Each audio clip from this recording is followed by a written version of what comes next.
بسم الله الرحمن الرحیم. الحمد لله رب العالمین و الصلاة و السلام علی سید الانبیاء والمرسلین حبیبنا محمد و علی آله و صحبه اجمعین. بینندگان عزیز و گرامی، سلام الله علیکم و رحمته و برکاته. در خدمت شما عزیزان هستیم با برنامه نسیم رحمت.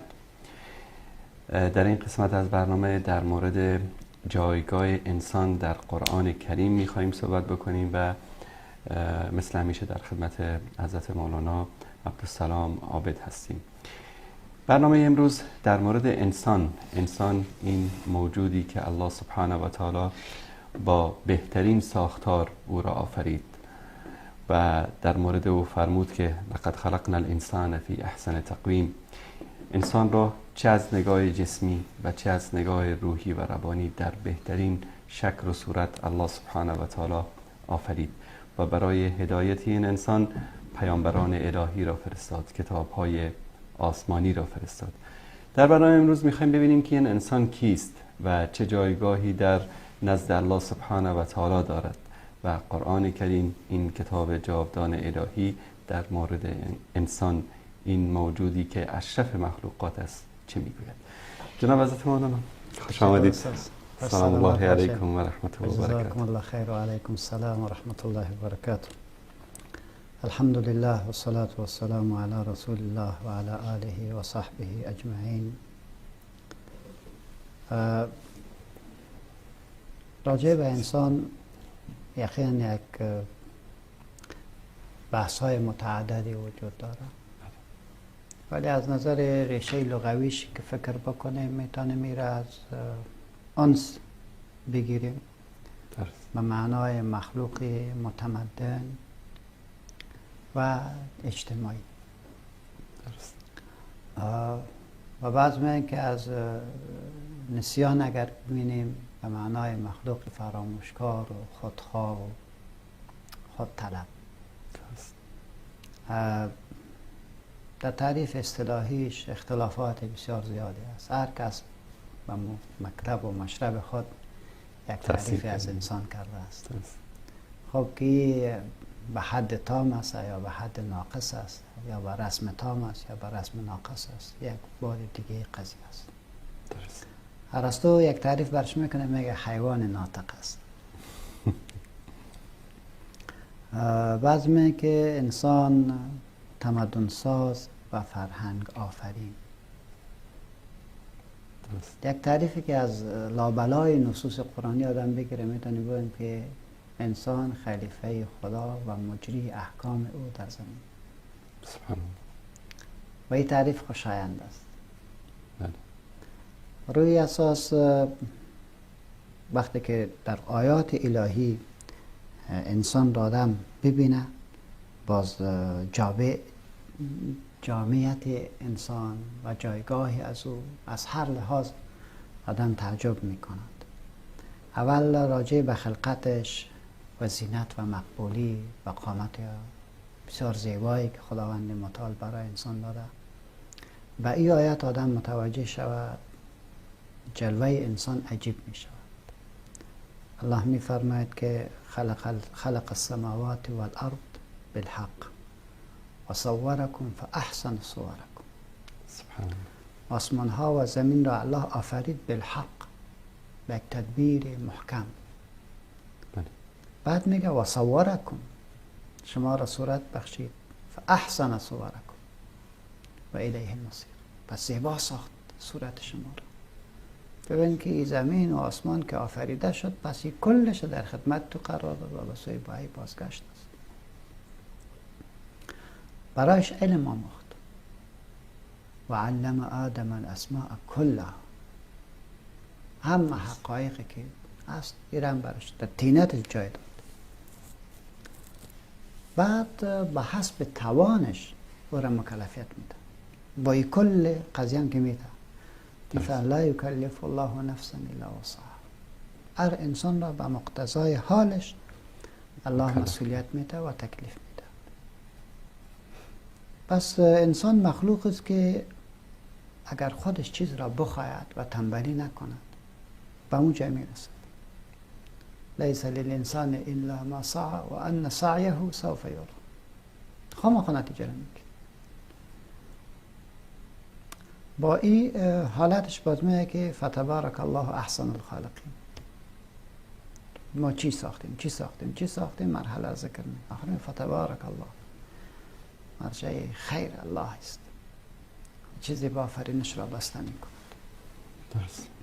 استاد وقتی که این نقاط را ببینیم انسان یک مخلوق عجیبی معرفی می شود. بنان در سوره مبارکه اسراء آیه 70 بر زو کرامت می دهد، عزت برش می دهد. ولقد کرمنا بنی آدم و حملناهم فی البر والبحر و رزقناهم من الطیبات و فضلناهم علی کثیر ممن خلقنا تفضیلا. سبحان. و این بیخی عجیب است. ما عزت دادیم اولاد آدم را، بعد برش داشتیم در هم در شهر و هم در بیابان ها، هم در بحر و هم در خشکی. روزیش دادیم از چیزای بسیار پاکیزه، من الطیبات، هر چی که پاک است الله برای انسان داده است. و ایتو روزی برش دادیم که یعنی ما میبینیم بعضی حیواناتی هستن که تنها کام میخورن، اونا با گوشت سر کار ندارن. درست. در کام یک چیز خاص میخورن، هر کارم خوردن. و وقتی که میخورم دیگه کت گرد و کت غبار و کت خشکش کت تازهش همه تو گرفته میرفت. انسان گل سرسبد مخلوق از همه چیز استفاده میکنه، هم از خشکی استفاده میکنه، هم از بحر استفاده میکنه، هم از گوشت حیوانات که خدا برش حلال کرده از او استفاده میکنه. میوه جات و سبزی جات، بعد میوه های عجیب و غریب، سبزی های عجیب، از کلش استفاده میکنه و از بهترینش.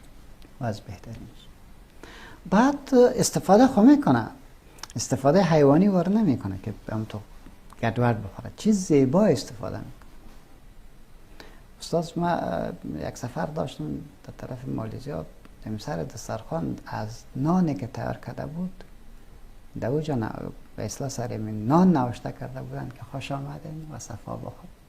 سبحان الله. جالب است.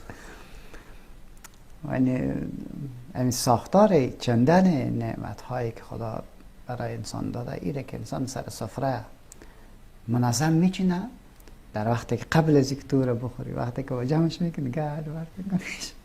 درست. یعنی عجیب است. انسان را الله متعال یک اون فرهنگ سازی در این وجود داره. بنابراین الله با این کرامات و عزتی که برش داده و فضلناهم علی کثیر ممن خلقنا تفضیلا. بنابراین میگه که در کل که انسان فکر بکنه انسان مخلوق بی همتای است. بس کسی دیگری از مخلوق نمیتونه که جایگاهی از او را بگیرد. از این خاطر الله میگه که به همه ملائکه اسجدوا لآدم بدون چون فسجد الملائکه کلهم اجمعون. بعد در نقطه سوم که در قرآن آدم میبینه ایست که برای حفظ نظم و رشد مادی و معنوی امی جامعه انسانی برش دستور میدهد که شما کارا را به خاطر که بقایتان در زمین خوب بپاید امانات را به اهلش بسپارید. یعنی همه چیز را خدا در خدمت قرار داد. حالا شما در تقسیم وظایف جدی بوده باشید و به اهلش کار را بسپارید. الله متعال در سوره مبارکه نساء آیه 58 ان الله یأمرکم ان تؤدوا الامانات الى اهلها و اذا حکمتم بین الناس ان تحکموا بالعدل. زیبا ان الله نعم ما یعظکم به ان الله کان سمیعا بصیرا. پس دستور میده که امانات را به اهلش بسپارین و وقتی که در قضیه داوری میکنن داوری به حق بکنین، به عدل و انصاف بکنین. و این بهترین چیزی که الله شما را نصیحت میکنه. یعنی ما یعظکم به، یعنی این نصیحت الهی اگر ما ای را حفظ بکنیم و ای را احترام بگذاریم استاد هیچ وقت بدبخت نمیشه، هیچ وقت با مشکل روبرو نمیشه. استاد عدل بدون علم نمیشود. درست. باید انسانی که میخواد عادل باشه او باید دانش داشته باشه، او باید حق را بشناسه تا حق را به ذی حق بسپارد. برای شناخت حق به علم نیاز دارد. از این خاطر است که الله متعال ارشاد میفرماید که و ما کان لمؤمن ولا مؤمنة اذا قضى الله و ما کان المؤمنون لینفروا کافة فلولا نفر من كل فرقة منهم طائفة لیتفقهوا في الدین ولینذروا قومهم اذا رجعوا الیهم لعلهم یحذرون. این آیت در سوره توبه است و جالب است که پیش از این آیت هایی است که در وقتی که رسول علیه السلام در غزوه می رود یک تعداد می پاید. وقتی که می پاید به مو حاضری که داشتن با خودشان، الله خوشش نمی از این اقدامی که مسلمان ها کردن.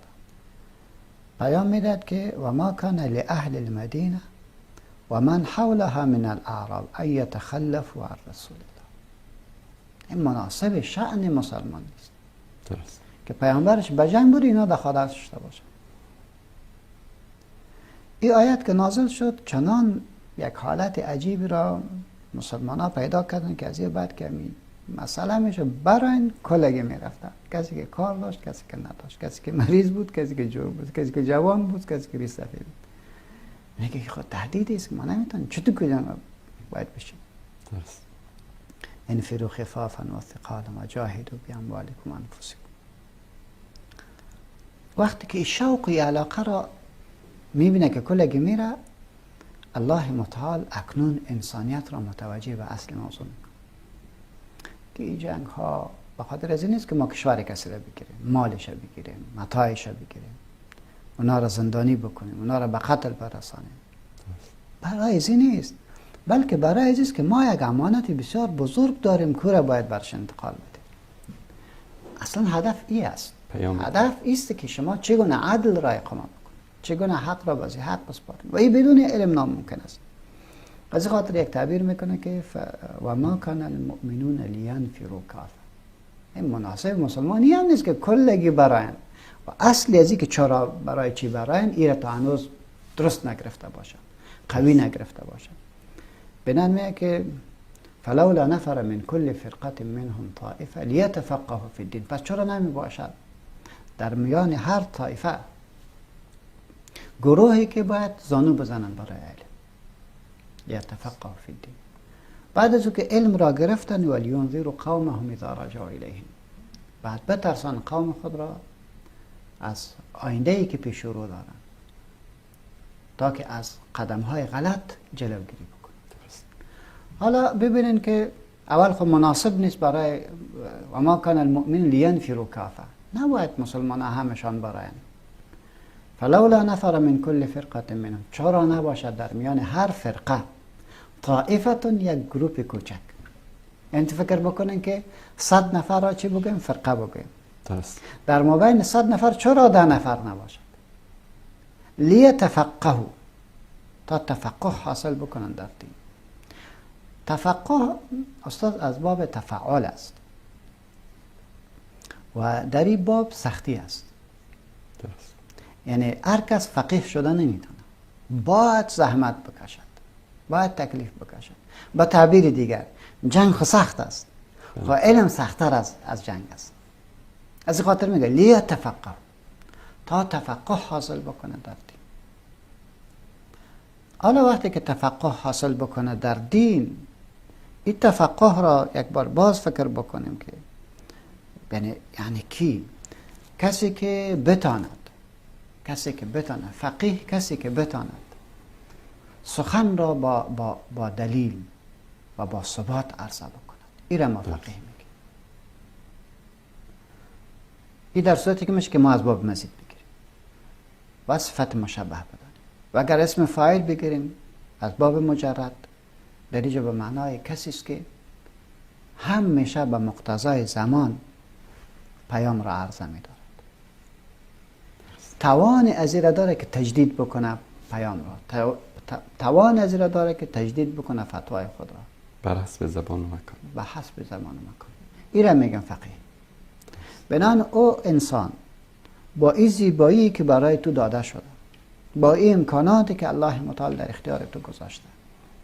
حالا تو بیا این پیام را زیبا بگی و واقعی بگی تا بتانی به مقتضای زمان دین را عرضه بداری، که از دین بابا جور نکنی که مردم فرار بکنه و بگه توبه باشه از این دین. دیگه چی کنه میدینا که درس داری نیست، تعلیم داری نیست، اقتصاد داری نیست، آزادی حق یک انسان از داری نیست. پس از این دین که فرار کنیم خوب است، این تو نکنیم. پس تفقه باید داشته باشی که به مقتضای زمان عرضه بکنی. از این خاطر است که رسول ما صلی الله علیه و سلم چون فقیه ترین مخلوق است و من تأکید که زیاد میکنم که این سیرت را درست بخوانیم، از این خاطر که در سیرت بسیار قضایایی هست که ما را به طرف گذاشتن پاهای مستحکم وادار میکنه. پیغمبر علیه السلام وقتی که در حالات کیشه ببین عجیب است. اول بر چی میگه؟ وانظر عشیرتک الاقربین. دور و برت قوم خویش. بس اینجا مکلفیت داری، در حالی که پیام خود بسیار بلند است، ولی ابتدا خود یک کار بکن. باید یک اساسی گذاشته اساس باید گذاشته شد. و در ساختن نماز برش میگه که خودت هم نماز بخوان و امر اهلک بالصلاة واصطبر علیها. از اینجا میگه اینجا قوی بنیاد بگذار، درست بگذار. بعد مرحله تیر میشه برش میگه که فاصدع بما تؤمر. بعد در مکه است پیام را توضیح میبخش، توضیح با تمام مشکلاتی که با او روبرو میشه. وقتی که در مدینه میاد بازم خدا به جنجال نمیندازه، میخواد که مشکل حل بکنه، با یهود تعامل میکنه، با مشرکین تعامل میکنه، تا مادامی که جزیره العرب را خلاص نکرده و اصلا به طرف روم اقدام نمیکند. روم به عنوان یک واقعیت میشناسه و میپذیرد ولی کتش غرض نمیگیرد. کل قضیه را میخواهد که همتون به شکل نگاه بکن تا خود قوی و به عنوان یک انسانی که میتونه تعامل بکنه مطرح بکنه که فرار نکنه مردم از پیش. بنان یهود غلطی کردن. شما باور بکن اگه یهود غلطی نمیکردن پیامبر اونها را از مدینه نمیکشید، از جزیره العرب بیرونش نمیکرد، چون بسیار قوم غدار هستند. از این خاطر خیانت کردن. نه یک خیانت های مداوم. شما ببینید که چی کارایی نکردن. در احزاب برنامه قتل رسول الله، کل کار همکاری با دشمنان، تحریک اهل مکه، این کل کارا را کردن. بناهن با این کل غلطی هایش پیامبر میخواست تعامل بکن. پس تفقه یک معنایش همین است که تعامل بکنه با واقعی که در اونجا هست. به طور مثال من از یک تعدادی از مسلمان ها شنیدم، بسیار حیران ماندم. گفت یک روز بوده باشیم اینو تو حکومت میکن، صبح سقوط بکن در قصهش نیستیم پیش خدا بریم میگم که این عمقه که بودم اما تو سعی کردم. من میگم عمقه که بودی غلط کردی، کاش که سعی میکردی. و اگر سقوط بکنی بازم پیش خدا میری، الله از تو پرسان میکنه، پیش الله مؤاخذه میشی از خونهایی که ریخته شد. زیرا یه تو خونه بود که بر تو سپرده شد، باز خطا خود خطا. چرا خطا بخورد؟ ما یک اشتباه کردیم 50 سال زدیم اسلام را به پشت سر انداختیم. ولی یک اشتباه دیگه بکنیم با 50 سال دیگه مون را پشت سر مندازیم. 100 سال میشه که باز خداوند متعال پرسان نکنه؟ خب بحث سر چی؟ سر چیزای بی نهایت کوچک که هیچ والله قابل از این نیست که آدم سرش وقت دیر بکنه. از این خاطر است که قرآن کریم میگه که میخوای که امانات را به اهلش بسپاری، به علم نیاز داری. میخوای که عدل را اقامه بکنی در جامعه، به علم نیاز داری. بناهن شما علم را درست بگیرین و صحیح بگیرین تا بتانین که امانات را به اهلش بسپارین و عدل بکنین و رشد بتین جامعه. مردم را به طرف خیر که در شما میبیند به او دعوتش بکنین. و خیر را باید از شما بگیرن و خیر را باید در شما ببینن. هیچ کس باید محروم نباشه. مسلمان خب بگذار استاد، حتی کفار، انسان من حیث انسان باید در تو خیر ببیند و در تو عدل را ببیند. باز ببینیم که تهدید میکنه خداوند متعال او دانشمنده که حق را میپوشاند. اونجا گفت که چی کنین؟ علم را بگیرین و درست بگیرین، درست تطبیقش بکنین، امانات را به اهلش بسپارین. عالم که شدی یک مسئولیت کلانت امیز که حق را بگی، حق را نپوشانی. درست. اگه حق را بپوشانی و بگی فلانه خفه میشود ولی تو میشود تو میشود، نه، حق را باید برسان. نمیخوایم کسی را توهین کنیم، تحقیرش کنیم، ولی حق را باید گفته شود. بنان یهود چرا بدبخت شدن؟ بخاطر که حق را پوشاندن، امت خود را تباه کردن. اگر علمای یهود حق را میگفتن خوی کار نمیشد. بنان رب ما در سوره مبارکه بقره 159 از اهل کتاب تعبیر میکنه خب بر ماست. ان الذين يكتمون ما انزل الله من البينات والهدى من بعد ما بيناه للناس في الكتاب اولئك يلعنهم الله و يلعنهم الله. پس آنانی که پوشاندن، پت کردن آنچه را که الله متعال نازل کرده بود از دلایل روشن و هدایت، از دلایل روشن که حق را از باطل جدا میکنه، و الهدى، چراغی که شما پیش سرش میرید و پیش میرید، توقف نمیکنید. بعد از که او را ما بیان کردیم برای مردم در کتاب، این جماعه که حق را میپوشن اولئک یلعنهم الله و یلعنهم الله. من یک چیزی را روز گذشته عرض کردم. من گفتم سیرت پیامبر باید بار بار گفته شود. پیغمبر ما علیه السلام و مبارک از معراج می آید و در بین صحابهش میشینه قصه میکنه، میگه قصر بسیار زیبایی را دیدم، بسیار خوشم آمد، من فکر کردم که این از ما است. از جبرائیل امین پرسان کردم، گفت که این از عمر است. خواستم داخل از این قصر شام، اما غیرت و شهامت عمر به یادم آمد و عقب رفت، داخل نشد. اون عمر رضی الله عنه و ارضاه خلیفه است. خلیفه هم که بر نیم کره زمین حکومت میکنه. برای مردمی که مهر را زیاد گرفتن دیگه کم کن، 300 درهم میشه. از اون مسجد یک زن میخوده و اعتراض میکنه چرا این کار میکنه؟ حق ما قنطار است و عدد نامعلوم است، تعیینش حق ماست نه حق تو. استاد شما فکر بکنین که در اون مسجد پرده بود؟ نه. آواز زن را بند کرده بود؟ نه. حضورش را بند کرده بود؟ نه. اعتراضش کسی گفت که بد کردی چرا اعتراض کردی؟ با کسی دیگری میگفتی که او گپ تو را میرسان؟ کسی گره گفت؟ حالا ما چی کردیم؟ ما فکر میکنیم اقتداری که ما از حضرت عمر با غیرت‌تر و به دینش هم بهترتر میدن. یعنی این که داستان حضرت عمر یک زنی است که شاید اسمش هم ذکر نشده باشه، مجهول است.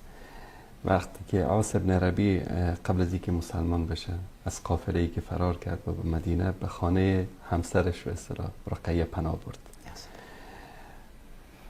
رقیه میه وارد مسجد میشه، نماز صبح میخوانه، بعد از نماز از آخر مسجد صدا میکنه که ای مردم من به عاص ابن ربیع پناه دادم. رسول الله صلی الله علیه و آله میگن یا ناس من از جریان خبر ندارم.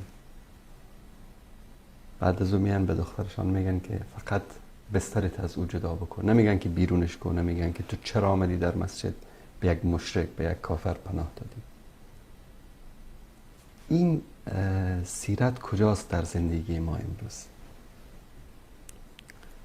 از این خاطر میگم که باید بخوانیم. باید بخوانیم و قرآن هم چی میگه؟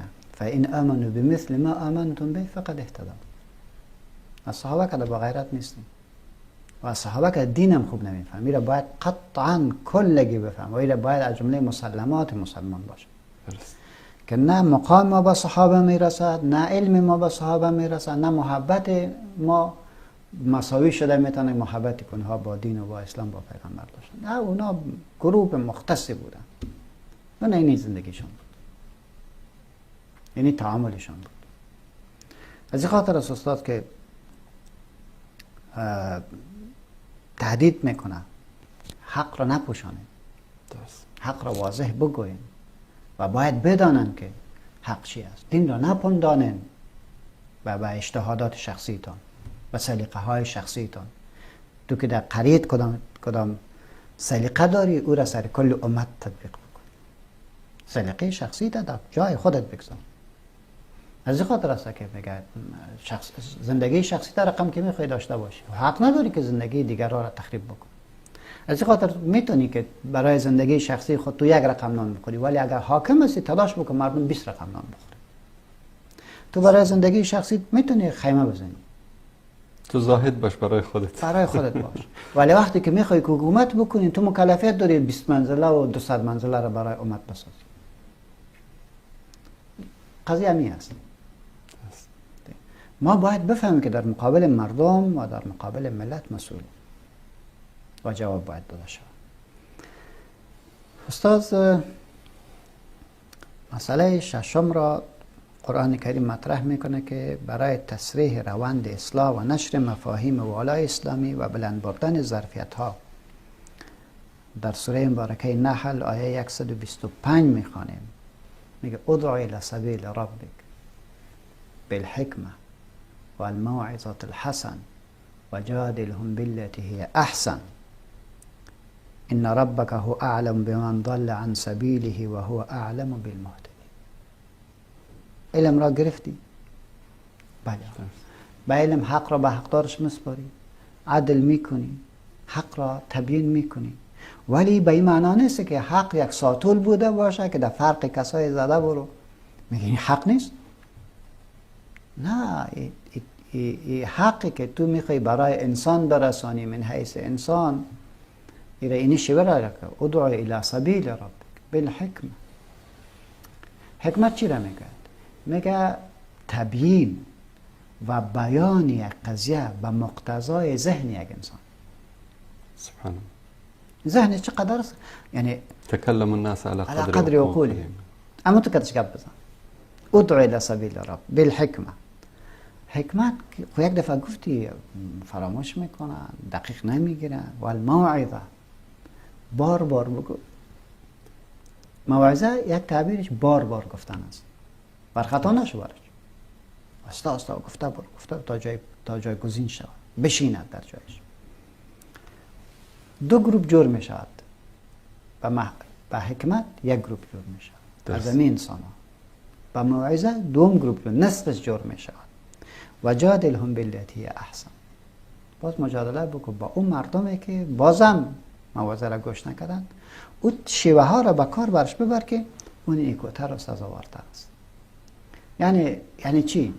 تعاملت با انسان مثل حیوان واری باید باشه. چو باید دست میگه کلاب زده بری، چرا یه حکم شرعی را نکرد؟ تعامل نیست. تعاملت وجادلهم بالتی هی احسن. او روش را برای تطبیق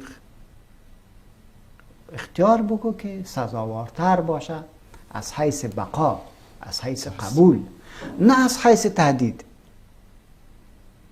نمیتونی که زده بری، ایجا بیا دوش بزنی. دوش زده برو بخاطر که چرا رشته کوتاه کرد. توهینش بکنی بخاطر که چرا رشته کوتاه کرد. توهینش بکنی که چرا این کار کرد. یا سبحان الله، چه کار میکنی؟ مجادله بکن به طریقی که او نیکوتر و پایدارتر باشد. از او راه استفاده کن. بعد میگه که تو مکلفیت زیر نداری که کلگی جنت برود. ان ربک هو اعلم بمن ضل عن سبیلی و هو اعلم بالمهتدین. بنان اوش کنی که تو تصویر پیدا نکنی که تو تیکه‌دار هستی. تیکه‌داری از تو نیست. تو بیان حق بکو و روند اصلاحی را در نظر بگی. هر کس را به حسب مقام صحبت بکو. یکی که در جنت میره، یکی دوزخ میره، کارتون نیست. این را به الله بسپار. سبحان الله، فکر بکنی که چه شرح صدر است که خداوند متعال برای امی کسی میداد که او را ما انسان میگیم، ما او را به عنوان مجری احکام شرعی در روی زمین میشناسیم. با این شکل برو، این کارت است. حتی خطاب به پیامبر میگه انما انت مذکر لست علیهم بمسیطر. سبحان الله، لست علیهم بمسیطر. ای که در حق پیامبری باشه که یعنی وظیفه داره از جانب الله سبحانه و تعالی برای هدایت بشریت. سبحان الله، این عجیب است. لست علیهم بمسیطر. تو فقط بگو، کار تو همین است. ای کاش که ما یاد را تطبیق بکنیم، مشکل حل میکنیم. هفتم قضیه برای مخربین نظم، یعنی حق گفته شد، حق به مقتضای حالات مردم توضیح شد، روند اصلاحی منظم برای جامعه انسانی در نظر گرفته شد. بعد کسایی که نظم را تخریب میکنن و اونا را هشدار مادی هم میده، معنوی هم میده. در سوره مبارکه مائده آیه 32 میخوانیم: من اجل ذلك كتبنا على بني اسرائيل انه من قتل نفسا بغير نفس او فساد في الارض فكأنما قتل الناس جميعا ومن احیاها فكأنما احیا الناس جميعا. سبحان الله. یعنی عجیب تعبیر میکنن از اینکه نظام را تخریب میکنه. میگه ما سلسله قضیه را گذاشتیم که هر کسی که نفس را تلف میکند و از بینش میبره باید بدانه که مثل کل جامعه انسانی را از بین برده و باید بداند که کسی که یک انسان را زنده بکنه و چی زندگی هدفمند و چی از نظر مادی، هر دو پردش. یعنی چقدر انسان ها داریم که در حقیقت اونا مرده اند. یعنی انسان بی سواد، انسانی که خدمات را عرضه کردن نتونه، انسانی که دنیا را آباد نکنه، اون انسان چی ارزش داره؟ هیچ. پس در قطار مرده ها هستن. از خاطر قرآن کریم وقتی که میگه که کسی که زنده میکند فکأنما احیا الناس جمیعا، او زندگی تنها زندگی چی نیست. کفار مرده اند، مشرکین مرده اند، اینا زنده نیستن. ما باید طور نظام را بسازیم که به اینا تقدیم بکنیم که اونا خود را در این نظام ببینند و مسلمان شوند و زنده شوند. ایره شما در مورد کفار میفرمایید امروز بعضی به قول معروف تکه‌دارای دین مسلمان ها را از دین بیزار میکنن به خاطر برخورد تعاملشان. تاسفانه از این خاطر است که در قرآن کریم یک تعبیر عجیبی میگه که وقل ربی ادخلنی مدخل صدق و اخرجنی مخرج صدق. تنها یک گپ نیست که تو یک هدف بسیار زیبا را عنوان بکنی و او را شروع بکنی باز که ختم شد. نه، زیبا شروع کردی زیبا ختم بکن. این مهم است. از این خاطر میگه نتیجه تابع اخص ارذل است. تابع اخص ارذل. بس یک بیلر آب زیبای زمزم باشد، یک دو قطره شراب در بینش بر تو چی جوری میکنه؟ با زمزم میماند؟ خلاص. یک دو قطره شراب در رو پرتو، یک دو قطره پیشاب در رو پرتو، آب میماند؟ کس نمیخوره ولو که چی بود زمزم. عشری عشیری به اصلا یاو نمیشود یک چطوری، ولی کل گازش. از این خاطر مهم است که قرآن برای ما یک تعبیر را که میکند که من اجل ذلک کتبنا علی بنی اسرائیل انه من قتل نفسا بغیر نفس او فساد فی الارض فکأنما قتل الناس جميعا. از که فقها میگه 100 نفر مجرم را اگر از جرم فرار کردن و یا تو اونا را آزاد کردی، 100 نفر مجرم اینقدر به جامعه ضرر نمیرساند مثل که 10 نفر معصوم را تو ضربه زدی، اونا را محکوم کرد. 10 نفر که اونا اشکاره بودن اونا را بندی کرد. این بسیار خطرناک است نسبت به اینکه تو 100 نفر مجرم را ایلا کرد. چون اینجا عقده ایجاد میشه در مقابل دین، در مقابل حکومت اسلام. همه چی ایجاد میشه.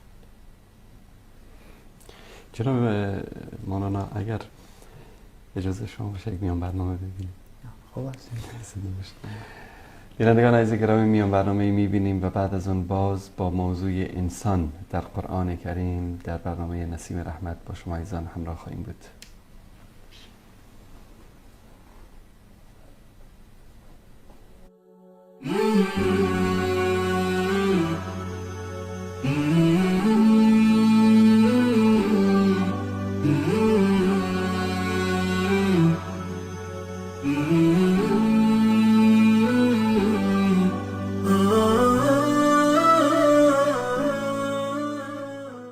به کانال تلویزیونی ندای حق خوش آمدید.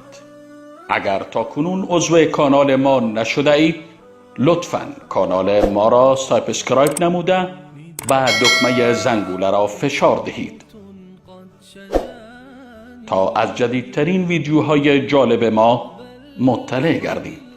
فراموش نکنید که با عضویت در کانال ندای حق و نشر و اشتراک گذاری ویدیوهای ما شما هم در مسیر دعوت با ما همکار می گردید.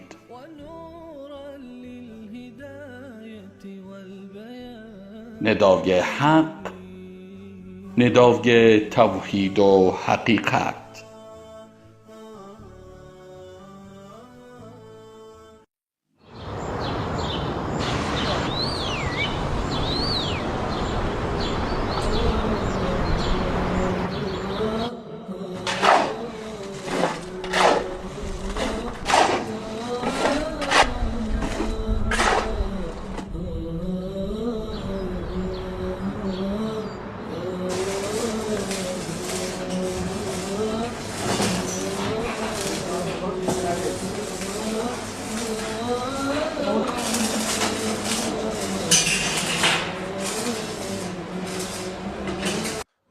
وإذا سألك عبادي عني فإني قريب أجيب دعوة الداع إذا دعان فليستجيبوا لي وليؤمنوا بي لعلهم يرشدون.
نداء الحق صوت قد شجاني وبلغني الحقيقة والأماني وكان لي السبيل إلى المعالي ونورا للهداية والبيان.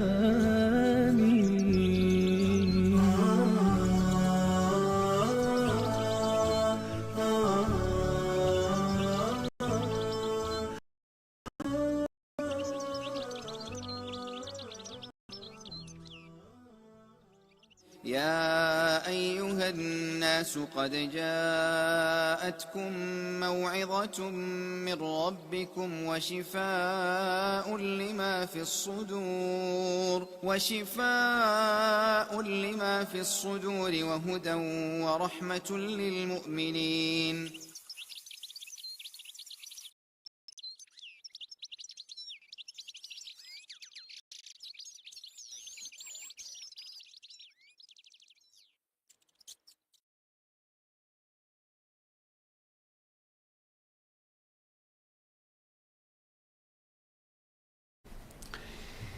بسم الله الرحمن الرحیم. با عرض سلام مجدد خدمت همه شما عزیزان در برنامه نسیم رحمت و موضوع انسان در قرآن با شما عزیزان هستیم در خدمت حضرت مولانا عبدالسلام عابد.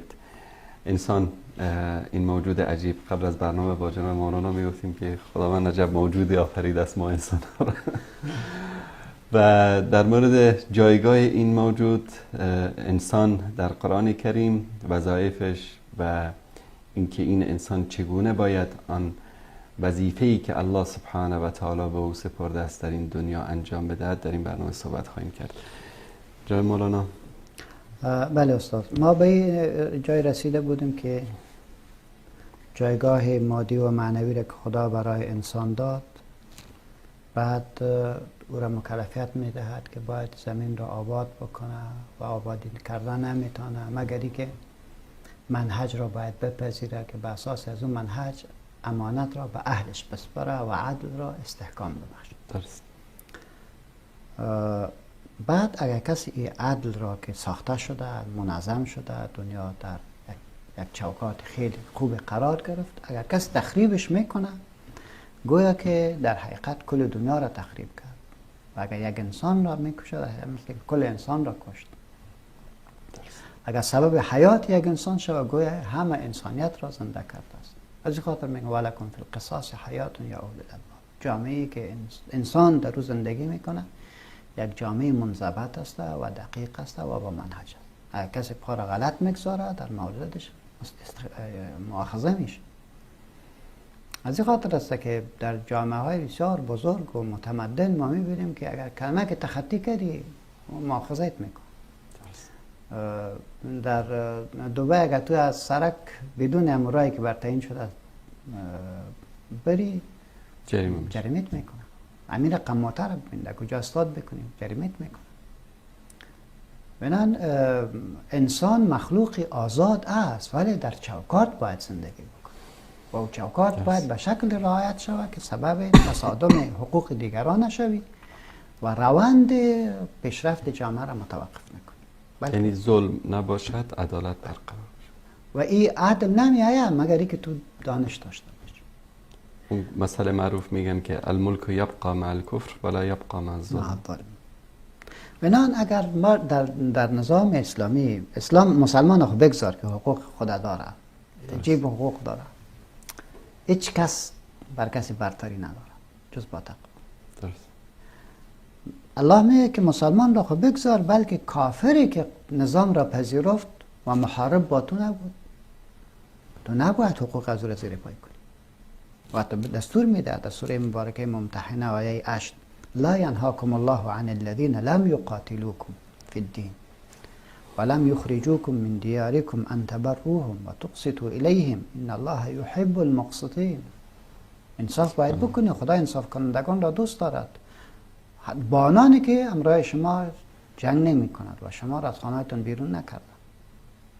پس وقتی که در مصالحه همراه زندگی میکنه الله میگه همراهش انصاف کن.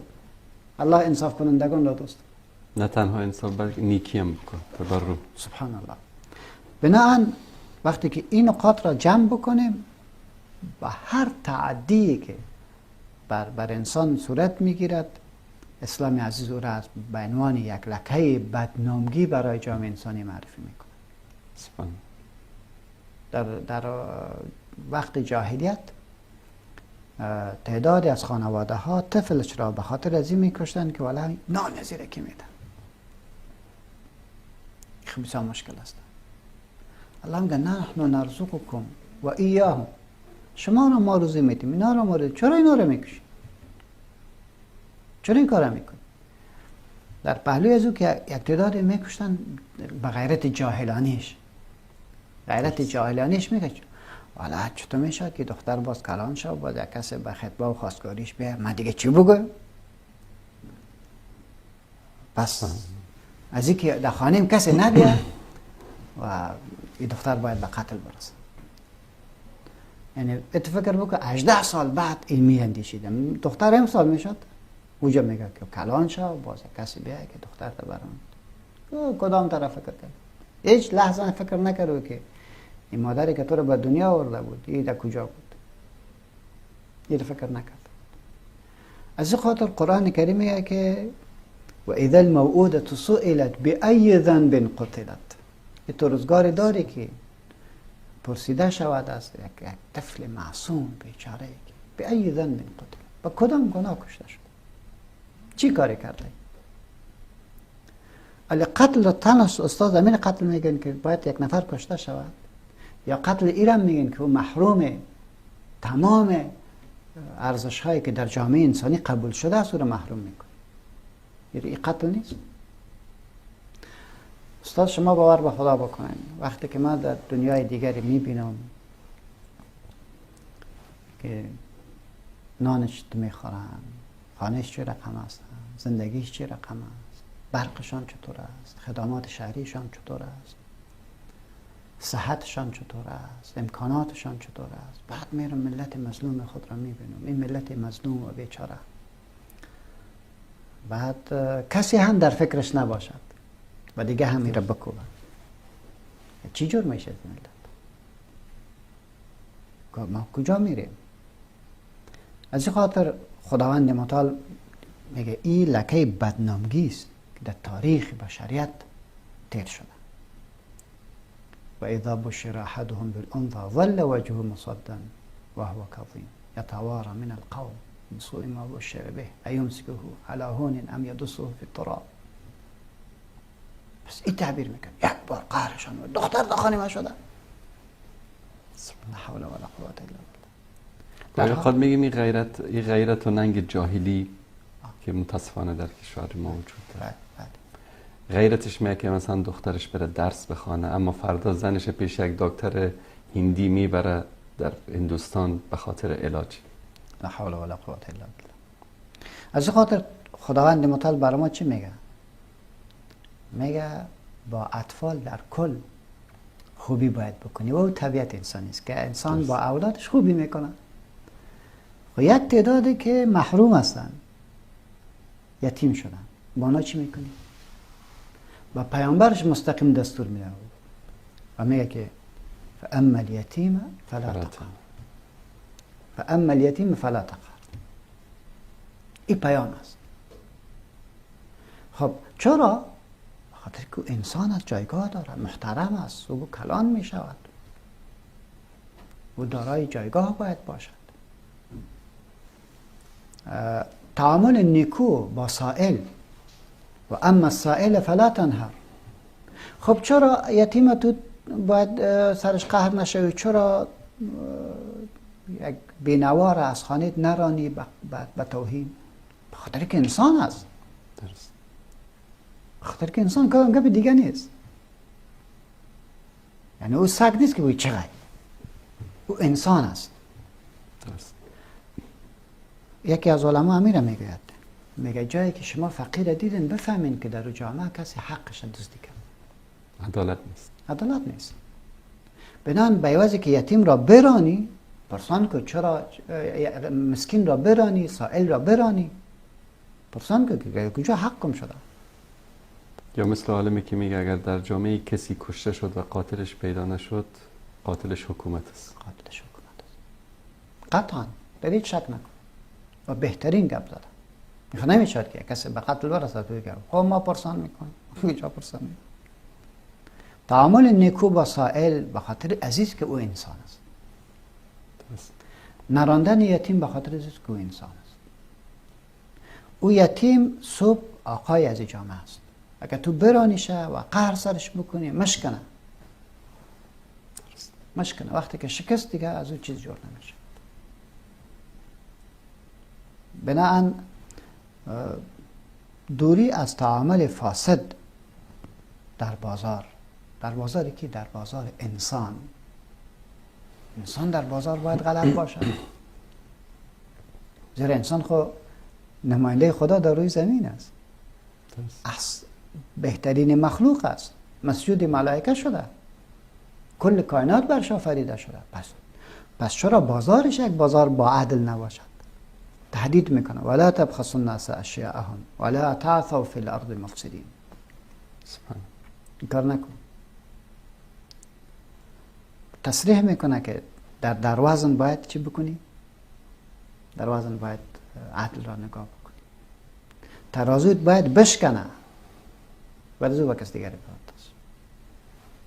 ایست یعنی ما اگر بازار ما با عدل نباشد، بفهم که در اینجا انسانیت مفقود است. از این خاطر که از علما میگه که میگه جامعه انسانی رو از کجا میشناسیم؟ میگه از بازارش. در بازارش برو. در بازارش قسم بود، بفهم که مشکل داره جامعه. در بازارش دغل و دروغ و غلطی بود، بدان که جامعه مشکل داره. این نمونه امو جایگاه یک جامعه را اگر میخوان ثابت بکن، در بازارش بود. اگر در بازارش عدل بود، در بازارش صداقت بود، در بازارش امانت بود، بدان که جامعه بسیار بزرگ است و محترم است. از این خاطر قرآن کریم میگه انسان آمده تا دنیا را آباد بکنه. وقتی آباد میشه که در اونجا دروغ نباشد، در اونجا غلطی نباشد، در اونجا فساد در تعامل و تجارت نباشد. تأکید میکنه که ولا تبخسوا الناس اشیاءهم ولا تعثوا فی الارض مفسدین. کوشش نکنی که جامعه را به طرف فساد بکشانی. به چی؟ به تعامل غلط.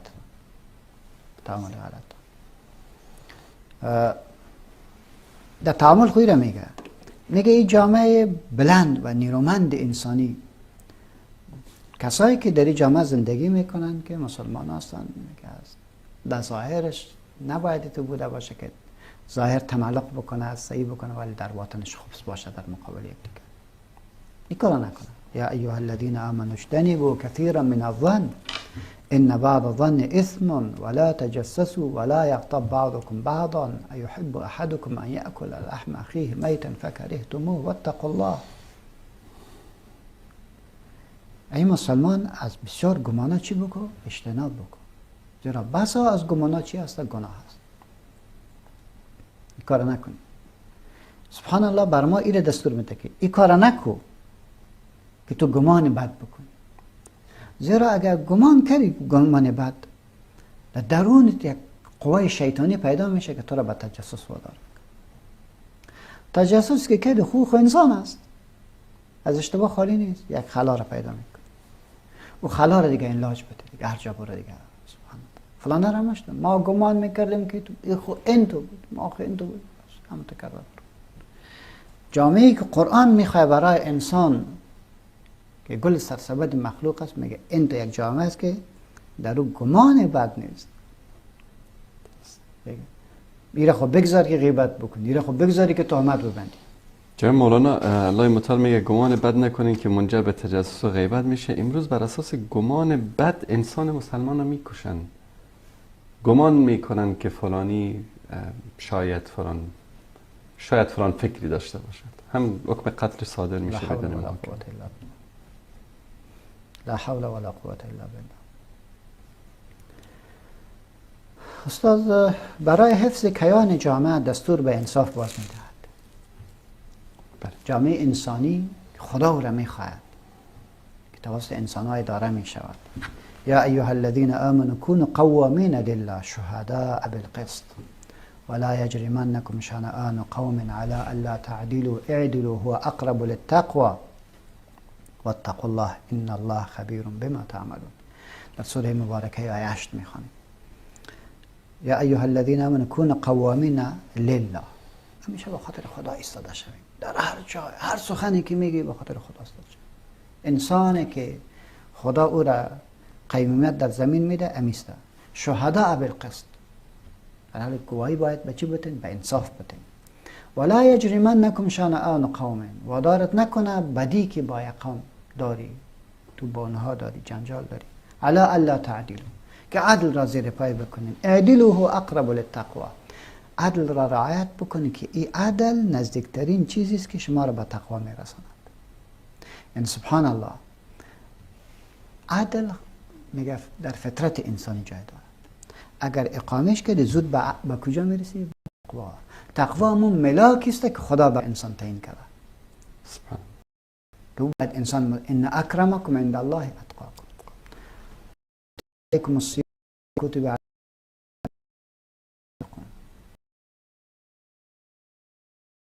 اتقوا الله یجعل لكم فرقانا. یعنی کل قضیه تقوا وقتی میرسیم که ما عدل را محک زندگی خود قرار بدیم. این اساس است. اگر این کار کردیم ما مرجعیت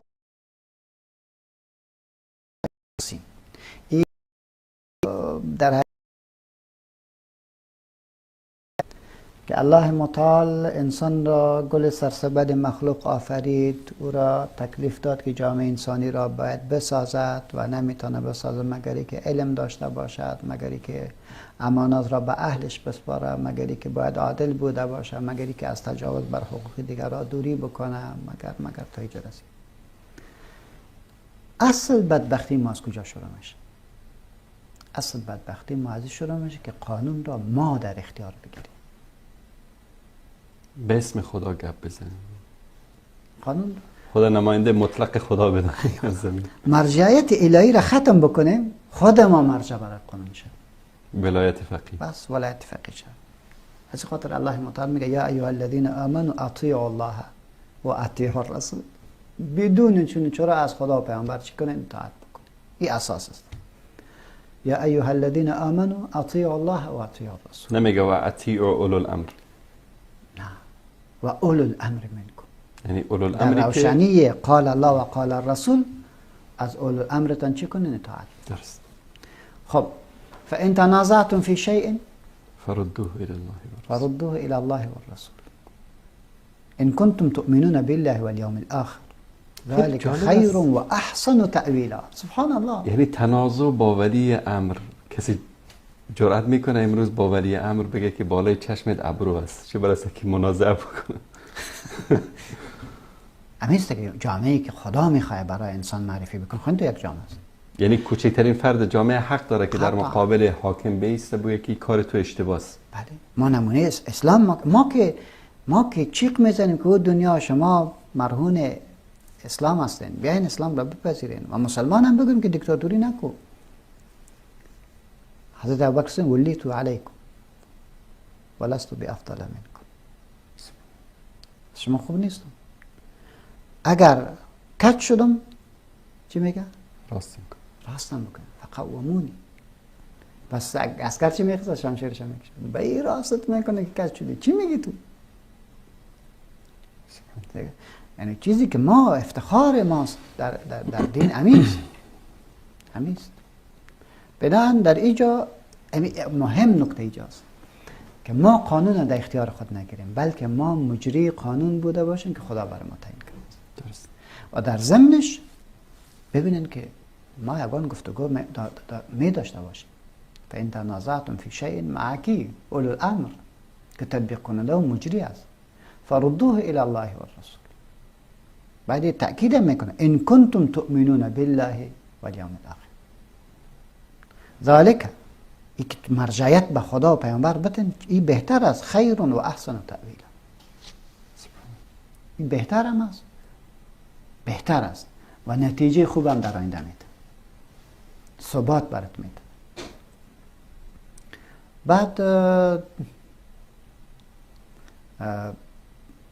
در اخیر یک محکمه نفسی و معنوی را که در درون انسان را مشکنانه، بله، او را پیشکش میکنه.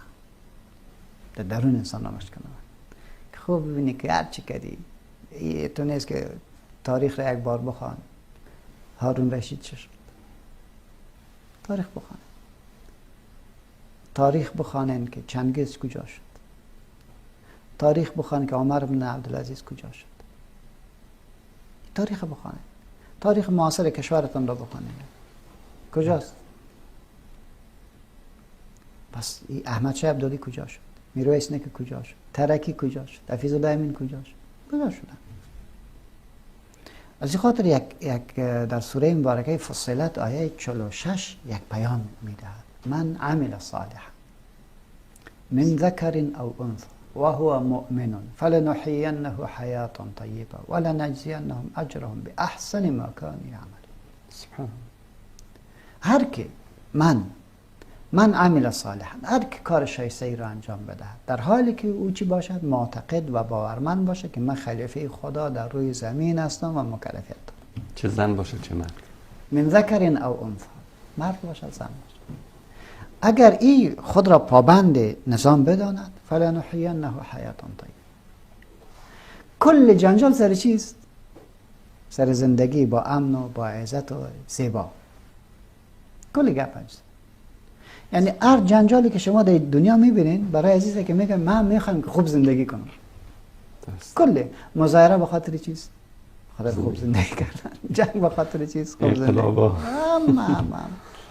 قرآن میگه من عمل صالحا، هر که اعمال شایسته ای را انجام بدهد، من ذکر او انثى و هو مؤمن، در حالی که ایمان داشته باشد. ایمان سر چی داشته باشی؟ سری که کتاب الله و سنت پیامبر علیه السلام مرجع قانون است و با او باید گردن بگذاری. تنازع بکنی با کتاب الله و سنت رسول الله برگرد. این اساس است. اگر این کار کردی دقیق داده باشه که زندگی به طرف شایستگی میره. بعد میگه من عمل صالحا فلنفسه و من اساء فعليها. سبحان الله، شما عجیب است. من عمل صالحا فلنفسه، دو روزه زندگی است. دو روزه زندگی است. کسی که کار شایسته ای کرد فلنفسی، به منفعت خودش است. و من اساء علی، اساء کسی که بدی کرد، احترام نگذاشت، فعلیها نتیجه بد و وزرش هم سر کی است؟ سر خودش است. و ما ربک بظلام للعبید.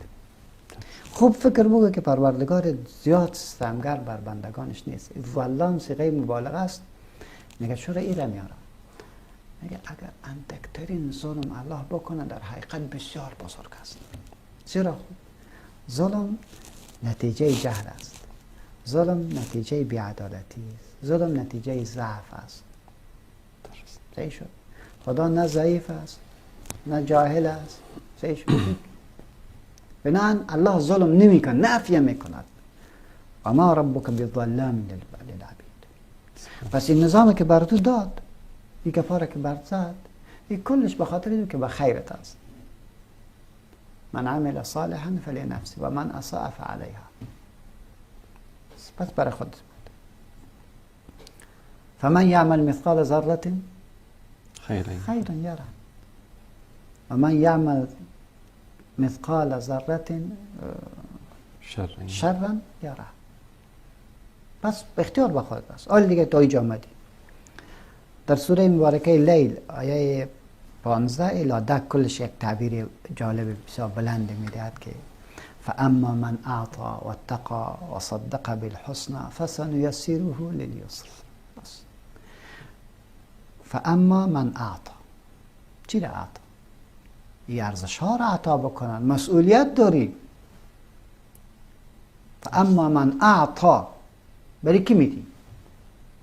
برای او انسانی که بیدین است، با او انسانی که منتظر دینت است، با انسانی که خود را از بلند منزل پایین مندازه و نفسش میپراید، با انسانی که زیر چکمک های ظلم زندگی میکنه، با او انسانی که در بیعدالتی زندگی میکنه، با او انسانی که در شرک و خرافات زندگی میکنه. تو باید بفهمی جایگاهت را.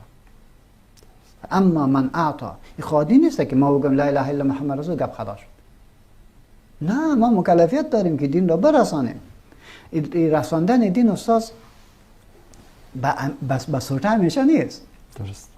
ور بزنیم که تو کنیم. نه، عطا تو احترام نمیخواد. یک چیز را برای نفر تو پرتو او را قبول میکند. نه، عطا یعنی با بخشش و با احترام و با لبخند و با زیبایی و با پکیج کردن بسیار زیبا و مقبول. فاما من اعطى واتقى، تقوا پیشه کرد. و تقوا پیشه. در اینجا تقوا به معنی چی است؟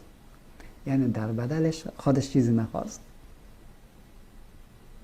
معنیش میست واتقى و صدق بالحسنى، و تصدیق کرد به اینکه پاداش نیکو نزد خدا است.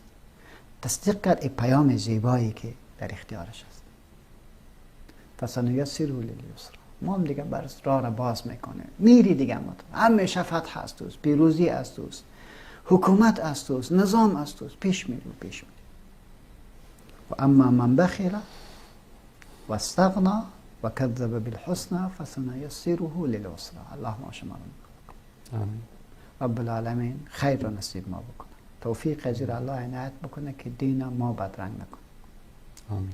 الله ما شما را مردمایی بگردانه که دنیایی که تشنه از این دین است به زیبایی این دین را برش برسانید. آمین. مسلمانایی که برای دین قربانی بسیار بلند دادن اونا را ناامید نکنید. آمین. ناامیدش نکنید. الله متعال برای ما شما توفیق عنایت بکنه که شرح صدر داشته باشیم و اختلاف را یک چه پدیده طبیعی بدانیم. اختلاف پدیده طبیعی بسازیم، با هم دست به هم دیگر بدیم. نتفق فيما اتفقنا و نعتذر بعضنا بعضا فيما اختلفنا. سبحانك اللهم وبحمدك استغفر الله اشهد ان لا اله الا الله استغفرك و اتوب الیک. جزاکم الله خیر. بارک الله فیکم. خدا شما تشکر ویژه از تک تک شما عزیزان که تا این لحظه بیننده برنامه ما بودید. تا فرصت دیگر که باز هم با نسیم رحمت با جناب حضرت مولانا در خدمت شما عزیزان خواهیم بود. همه تان رو به پروردگار متعال میسپاریم. ما را هم از دعای خیرتان فراموش نکنید. و صلی الله علی سیدنا و حبیبنا محمد و علی آله و صحبه اجمعین. السلام علیکم رحمت الله و برکاته.